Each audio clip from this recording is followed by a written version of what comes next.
The difference between Lipo 360 and HD Lipo? So Lipo 360 just means that you're lipoing the entire torso, basically. So you're doing the entire front, the entire sides, and the entire back. Okay. So Lipo 360, it has to do with where you're doing lipo.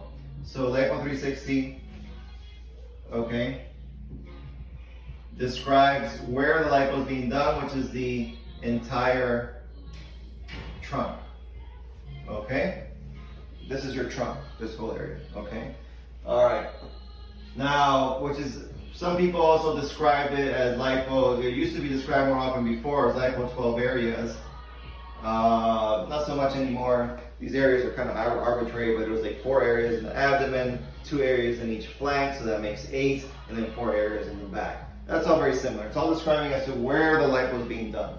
HD lipo is describing a technique, okay, a technique of lipo being done, because HD, okay, stands for high definition.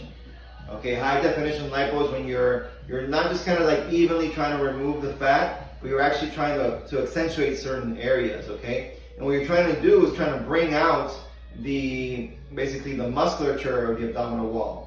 Okay, so it's mostly kind of here in the kind of belly area. So you're trying to bring out the abs, okay, and the obliques are the most common that you're trying to kind of bring out with HD lipo. Now, a lot more people qualify for just your straight up lipo 360 than for your HD lipo. HD lipo is very specific.